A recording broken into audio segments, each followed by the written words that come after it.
attending today's events. Even though we're nearing the end of today's activities, that doesn't mean our learning and our collaboration have to stop. As referenced today throughout the agenda and our sessions, we encourage you to engage in our Schoology course. Not only can you access all of the recordings and resources from today's events in that course, you can also connect with the nearly 3,000 other participants from today in the discussion boards embedded in the Schoology course.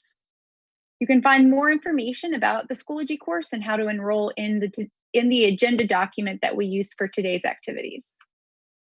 I'm also excited to share with you that throughout the school year, our Supporting Students with Disabilities in Virtual Environments team will be hosting monthly webinars and additional professional learning opportunities to engage in this huge, wonderful professional learning community. Details, including instructions for attending upcoming September sessions, will soon be shared via that Schoology course, but also in the Patton website, our YouTube channel, and any other social media that we're engaged in. If you are active in social media, we hope that you've noticed the hashtag special education in PA.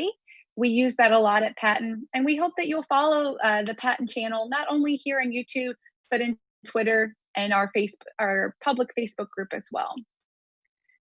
Don't forget that following today's closing session, we ask that you submit your attendance using the form linked in the agenda document. The attendance link will be locked at 11:59 p.m. today, so please be sure to take a few moments to submit your attendance before then. This is especially important if you are seeking Act 48 credit for your participation in today's events. If you encounter any trouble or have any questions about the attendance form or the activities from today, please don't hesitate to contact us at bestpracticesonline@patton.net. That email address is also linked in the agenda. And now, it brings me great pleasure to introduce virtually our keynote speakers for today's closing session. Today's closing session is brought to you and hosted by Bureau of Special Education Director Carol Clancy and Assistant Director Amy Pastoric. So I'll turn it over to them now.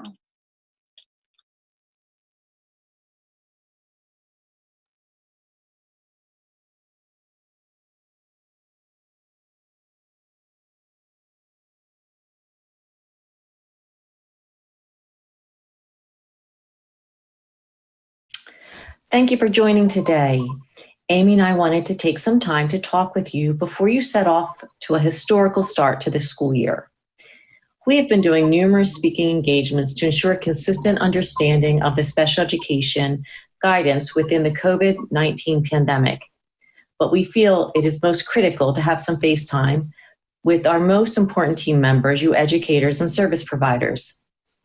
There is not a moment that goes by that we don't recognize you are the implementers of our field and the most influential factors in the success of our students with disabilities. Things, as we know, have changed frequently and quickly at the mercy of this virus. We are all in unprecedented times. IDEA was not designed to be implemented during a pandemic, and there's no historical practices to pull upon when making decisions. But we are not alone. Every state and every educator in the nation is grappling with the how of this process. Thank you, Carol. And thank you to all of you for taking time out of your day to participate in this webinar. I know right now more than ever that time for planning for your classrooms is important. So before we get started, I just want to share that if you didn't know, Carol and I are only a year removed from leading in the field as district administrators. This is the first time in years we won't be directly helping teachers set up classrooms, support last-minute schedule changes, and of course, IEP revisions to get ready for that first day of school. Like many of you, every year I had butterflies in my stomach on the first day of school, no matter what role I was in, because I always worked so hard to set the conditions for a positive experience on the first day of school. Even in this new role, I can assure you the butterflies are still there. And this year, I would argue the first day is more important than any other in recent memory. Because this first day, this first week, even this first month, no matter the format, provides the opportunity to form a strong partnership with your students, an opportunity to establish relationships built on trust and transparency like no other school year before. Because this year, it will truly be a first day for everyone in a new learning structure. So let's not forget to support each other as we begin this journey where collective efforts will undoubtedly lead the way. The Bureau of Special Education has identified some foundational practices for schools. Each school should draw upon the guidance and implement them as appropriate. We do understand the implementation of the guidance is outside of your role as educators and service providers, but we still feel it's important for you to be aware of it. The 2020-21 school year is going to look different in every community as Pennsylvania is a diverse state and there's no one-size-fits-all approach that will be effective to reopen schools in each community. We will go over recent guidance the Bureau has created for COVID-19, and if you have questions regarding the implementation, please communicate with your district special education director. Before I begin, I would like to show you some resources available to educators and families developed specifically for the COVID-19 pandemic. We might refer to these resources during the presentation, so we would like you to know where to find them before we go over that. We have developed an array of support and resources for families and educators from the Patent, Training, and Technical Assistance. This is the entity that provides training and professional development for educators and resources to families and educators across the Commonwealth.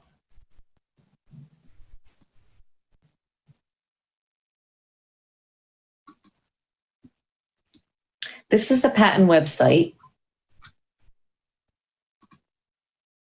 And if you go onto the landing page, you will see that there is an orange box that has COVID-19 pandemic support for education. If you click on the box, you will see there are supports for families, students, and educators. And as Patent develops new resources, they put it at the top of this page. Their most recent creation is the Patent Family Resources for students with complex learning needs. If you click on the links, it will take you into an array of resources to support students with complex needs during this time.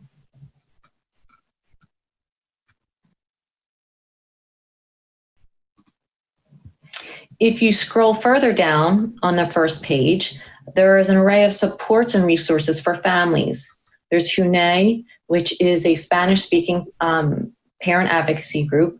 They provide an array of services for youth, but they also are a means of translation and support for our Spanish-speaking families. There's the Appeal Center, the ARC, the Include Me from the Start resources, and so on.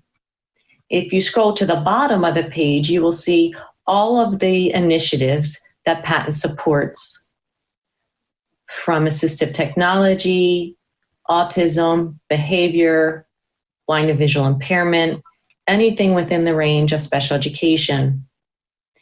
If you click on the resources, I clicked on autism, it will take you to resources for families or educators. If you click on the educator link,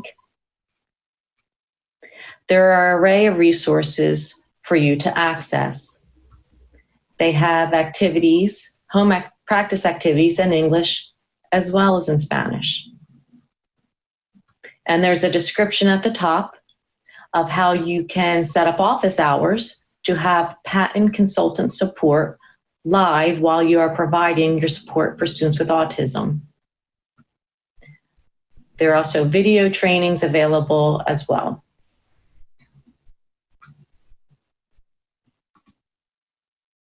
Just so you're aware, so you can support your families, I would make them aware of this resource, but you could also click on the support for families, and there are an array of resources for your families to use as they are working with their students as well.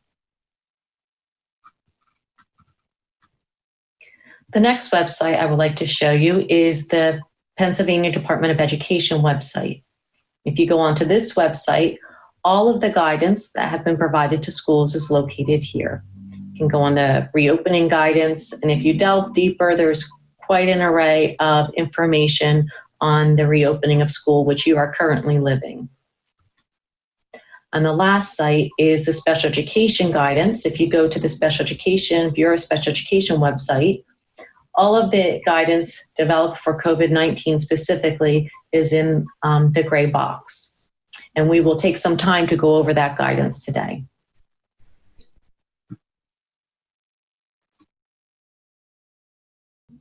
Thank you, Carol. I appreciate you walking everyone through those resources. Another area that we will highlight throughout the presentation will be parent resources.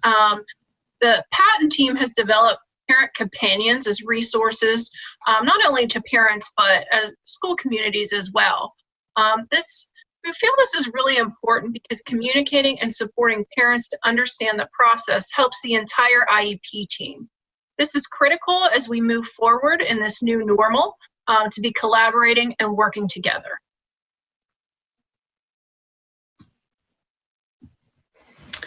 So one of the first set of guidance that we are providing, and the largest amount of questions we are receiving, is related to how to provide free and appropriate public education, the foundation of special education during this time. This certainly is the most challenging part of our field right now, but it's coming down to more of the how. It is now more than ever, we need to be creative in this new context to ensure that students receiving special education services and related services are continuing to be provided with FAPE as appropriate and reasonable for each student's circumstance. Does that mean that everything that was delivered in the brick and mortar setting has to be delivered exactly the same way? Not necessarily. Special education and related services and supports may need to be adjusted through the IEP process, but they still have to equate to FAPE. IEP teams should work to ensure that students are receiving appropriate services during the COVID-19 pandemic while ensuring service delivery is aligned with health and safety guidelines, including social distancing. Schools should continue to follow local policies regarding changing or amending an existing IEP.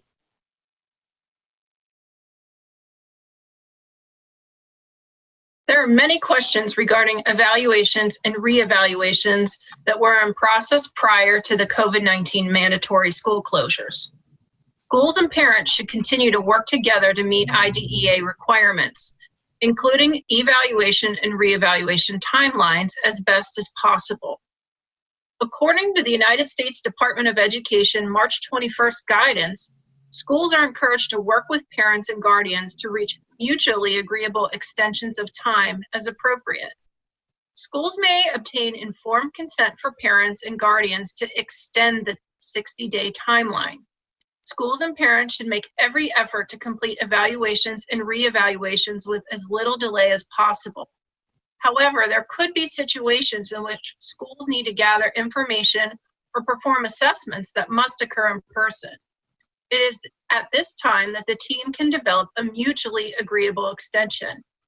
You hear me say mutually agreeable because it's important to have that communication with families and school teams. Evaluation and reevaluation timelines have not been waived by the USDE. The Bureau of Special Education is still required to determine when districts are non-compliant for failure to meet timelines. In accordance with the IDEA requirements, schools must correct all non-compliance as soon as possible. Another frequent question are schools allowed to test virtually? If standardized tests such as cognitive assessments or formal achievement tests are not designed to be administered virtually, the administration of such tests must be given through the means in which they were developed and standardized to be considered valid and reliable. Deviations from standardization must be reported and at times can invalidate test results, which could potentially impact eligibility determinations.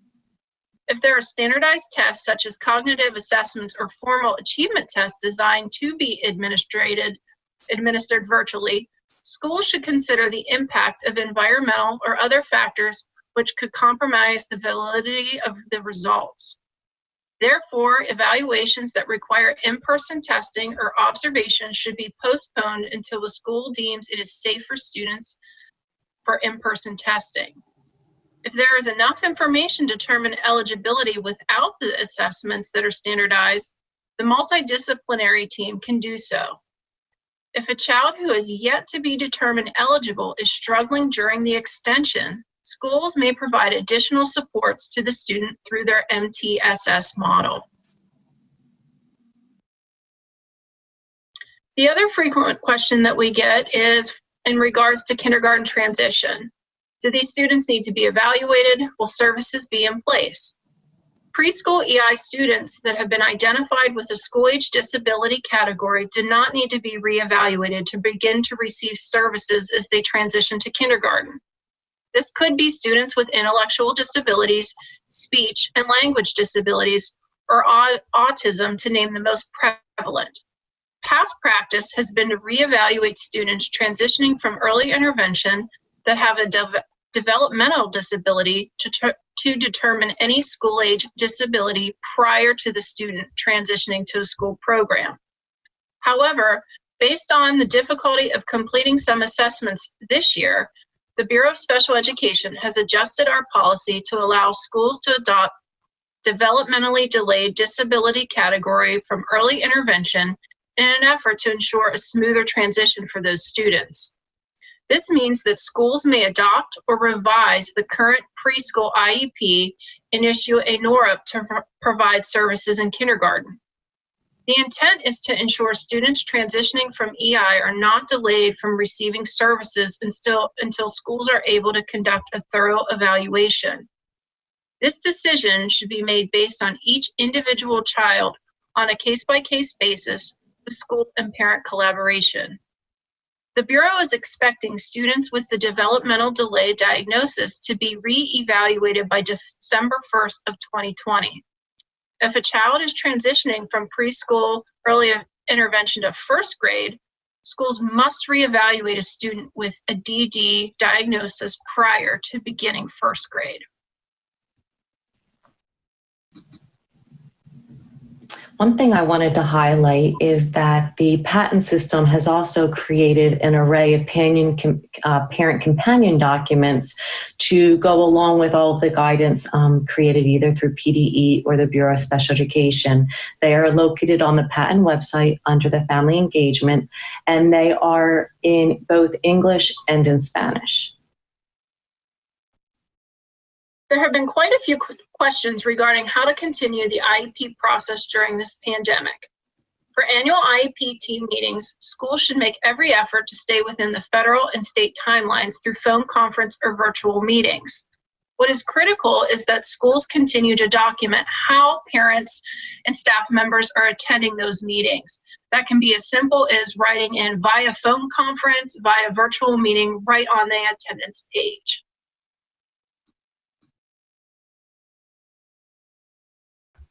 So many questions are still revolving around how to provide remote instructional services to students. Again, FAPE is still the responsibility of the LEA to provide. It is the methodology which might need to be adjusted. How can it be delivered in a way that ensures the health and safety of all students and staff? This certainly is not an easy task for anyone involved.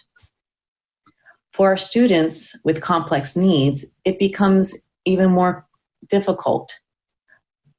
But many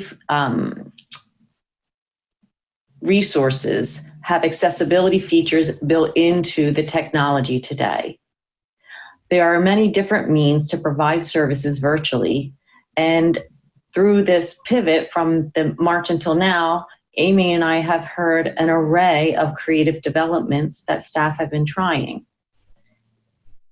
One of the most recent creative solutions or ideas that I've heard is using Google Maps to support orientation and mobility services. We may not be able to deliver services in an ideal manner, but we are not in ideal times. And schools are faced to find alternative ways to meet the needs of the students until we are back into more traditional service delivery models. It's important to remember that we are working toward progress on the goals, and we have a year to work on that. So we just need to continue to be creative and introduce different ways to continue to make progress toward the goals of our students.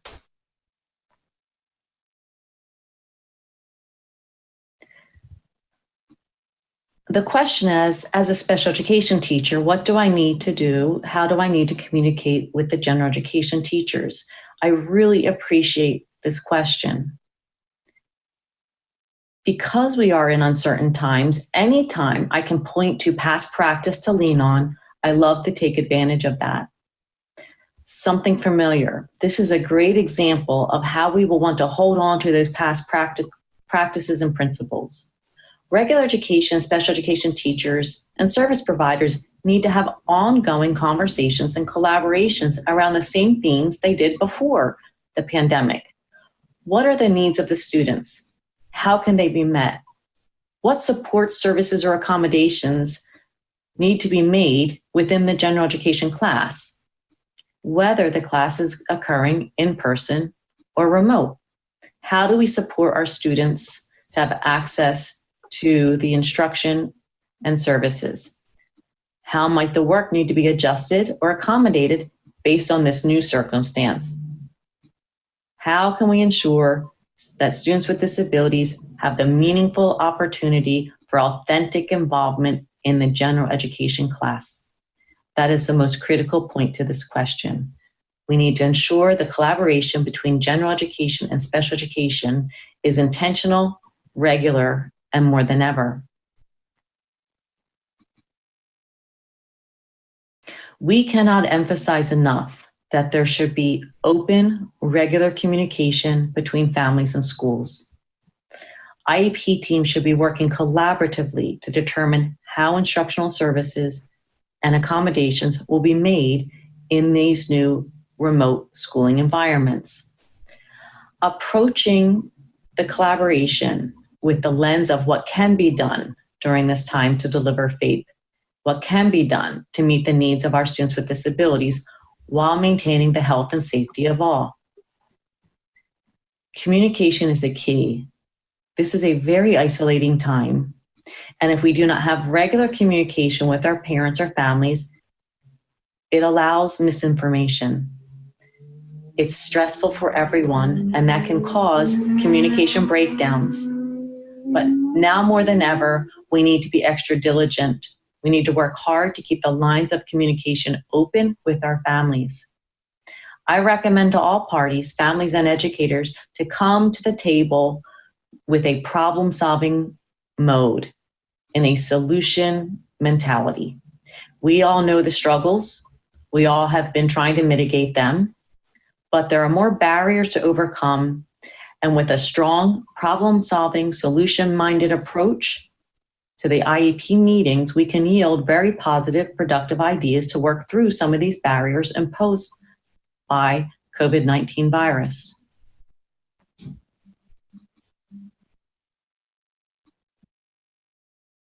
We've also received several questions regarding transition. It's important to emphasize that transition continues to be a critical part of a child's IEP when they turn transition age or sooner. We recognize it's been challenging to initiate and provide certain transition experiences, in particular community-based experiences where instruction is happening in that community setting.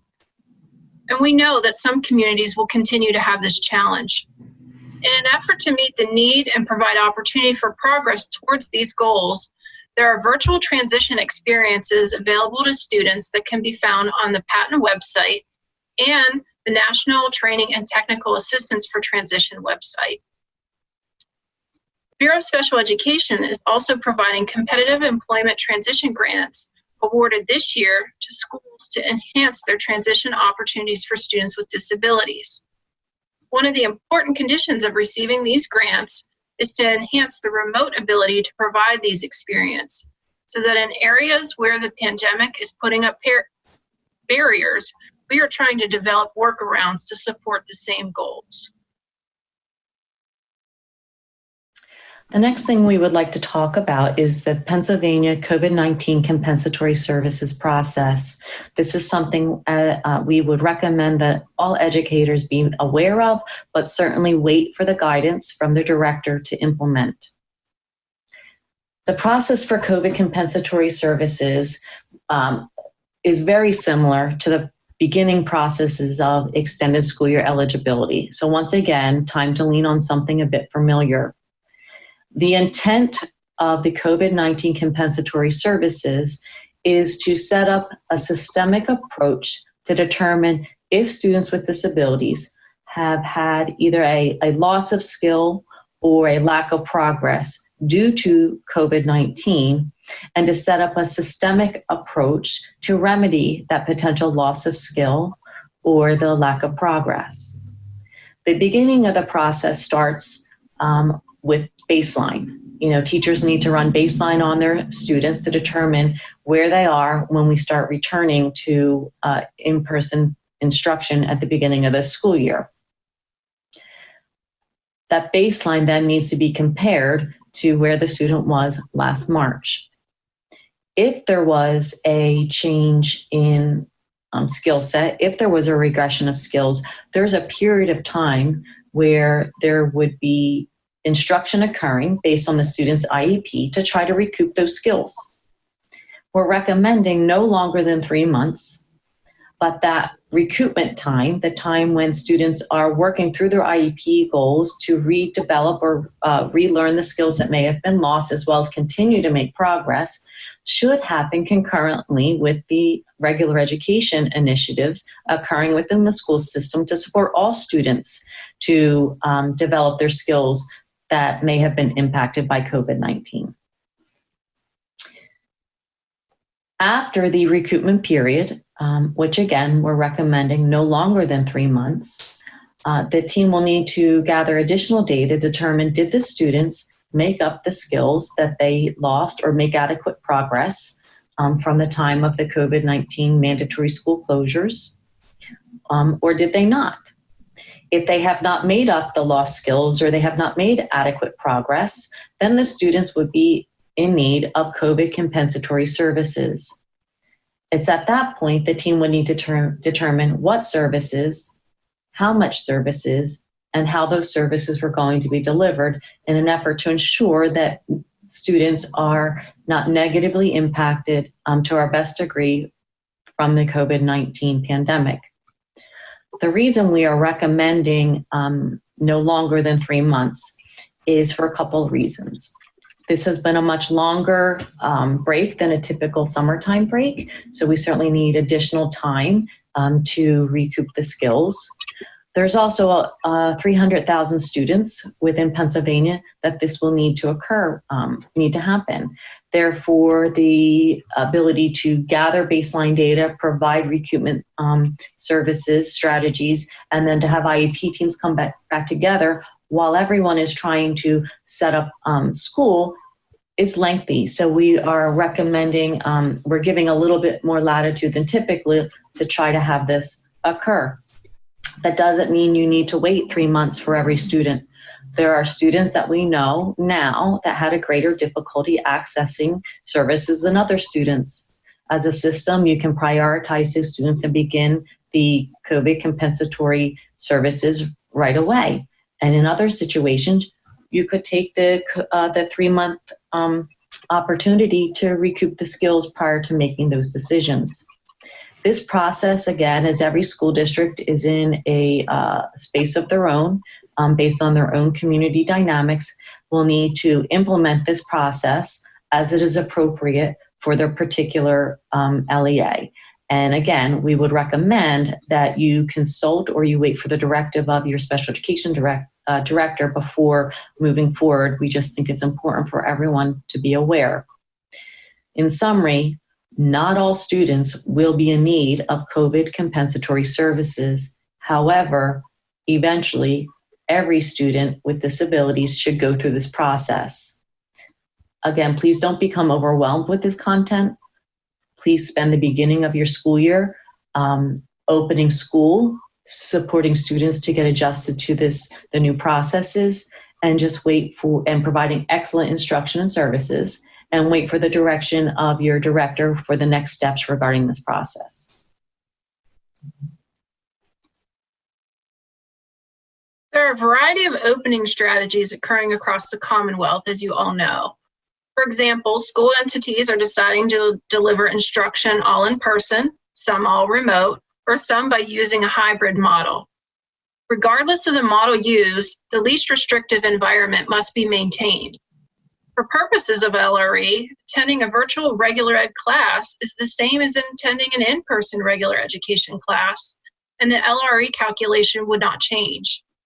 If a school entity operated in cohorts in person, the school entity should also plan for cohorts remotely.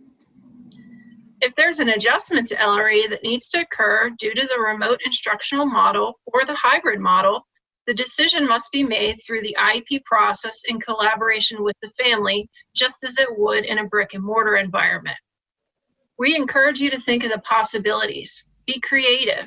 How will those relationships and connections be made in the regular education environment for our students? Also, be sure not to forget about non-instructional settings and what opportunities may be present for LRE despite the instructional model. We all know those relationships and connections are important, and that's really the heart of LRE. Finally, there have been a lot of questions and concerns regarding students with disabilities and their ability to comply with the Secretary of Health's mandate of wearing masks. The Secretary of Health issued an order requiring children 2 years and older to wear face covering unless they have a medical or a mental health condition or a disability documented in accordance with Section 504 of the Rehabilitation Act, or IDEA, that precludes the wearing of a face covering in school. Accommodations for such students should be made in partnership with the student's healthcare provider, school nurse, and IEP or 504 team. CDC guidance includes exceptions to wearing face coverings. Anyone who has trouble breathing, anyone who is unconscious, incapacitated, or otherwise unable to remove the cloth covering without assistance. Adaptations or alternatives should be considered whenever possible to increase the feasibility of wearing a cloth face covering or to reduce the risk of COVID-19 spreading if it's not possible to wear one. People who are deaf and hard of hearing, or those who care or interact with a person who is hearing impaired, may be unable to wear a cloth face covering if they rely on lip reading to communicate. In this situation, consider wearing clear face coverings. If a clear face covering isn't available, consider whether you can use written communication or closed captioning or decrease background noise to support communication to be possible when wearing a cloth face covering blocks your lips. People with intellectual and developmental disabilities, mental health conditions, or other sensory sensitivities may have challenges wearing cloth face coverings. CDC does not recommend the use of face shields for normal everyday activities or a substitution for cloth face coverings because it is unknown whether face shields alone provide sufficient protection. So in summary, this is indicating that if there is a reason related to a disability that cannot wear a mask or the student needs others around them to use a clear mask or face shield, it is an accommodation that can be included in the specially designed instruction of the IEP.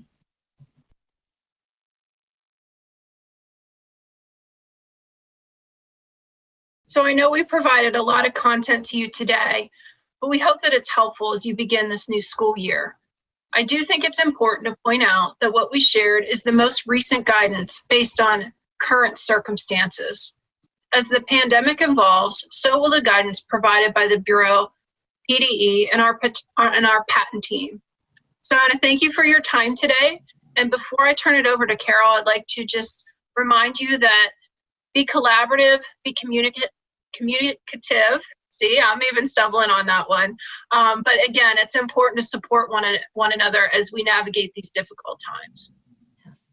Thank you, Amy. Before I close, I am going to show you a brief video and talk a little bit more about the core of what we do as special educators. So this is an old video, but I think it's a good one and it is timely. So I'm going to share my screen.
History. I'm gone.